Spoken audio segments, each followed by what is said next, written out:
Hi, I'm Janelle from Practical Wellness, and this is a quick video on what is cultural health. So, cultural health is one of the core dimensions of health, and sometimes it's also referred to as multicultural health, and they both mean the same thing and refer to the same concept. So, the definition is having a deep awareness of your personal culture and life experiences and understanding how they influence your value system, worldview, and practices, and recognizing and respecting the culture and life experiences of others and intentionally taking time to empathize with, understand, and respect other perspectives. Ultimately, it relates to and refers to appreciating a diversity of culture and experiences and working with others to enhance personal and community well-being through culturally responsive action.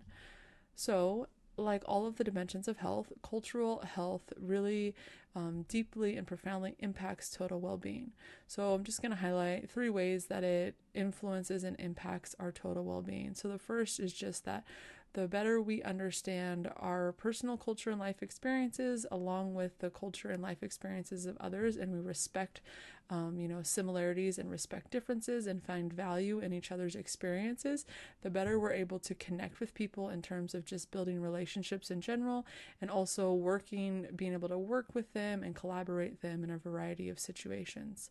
Also, it's really important to understand that a person's culture and life experience deeply impacts their values and the healthy habits they develop and their perceptions of what is right and wrong.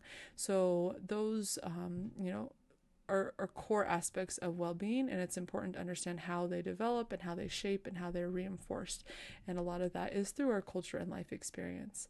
And then also it's really important that we understand that a person's ability to positively impact the world and live with meaning and purpose deeply depends on our ability to empathize and understand others. And a core aspect of empathizing and understand others is taking time and effort and energy to truly understand another person's story and their experiences and their culture and how it has shaped them and how it is a core aspect of who they are. So let's look at habits that we can develop in our life to be culturally healthy. So here are a few culturally healthy habits that you can work to strengthen in your life.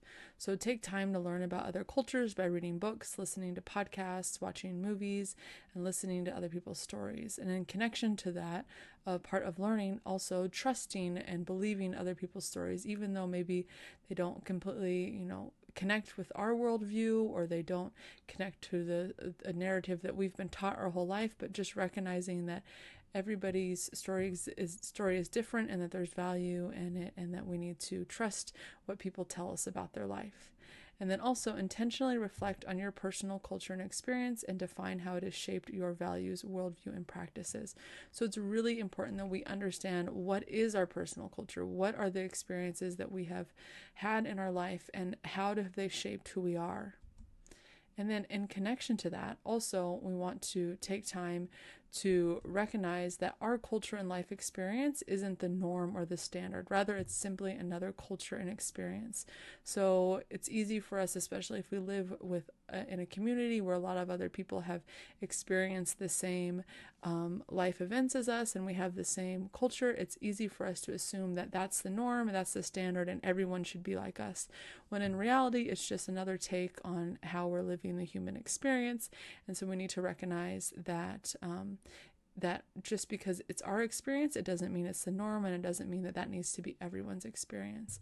And then also just make a choice to step outside of your comfort zone to learn about other cultures and experiences, because generally we tend to exist with groups of people that are very similar to us, and it takes effort to then actually go out and learn about other cultures and experiences. So in connection to that, just really want to stress that building cultural health takes time, energy, and effort, and it requires you to step outside of yourself and step into the shoes of other people.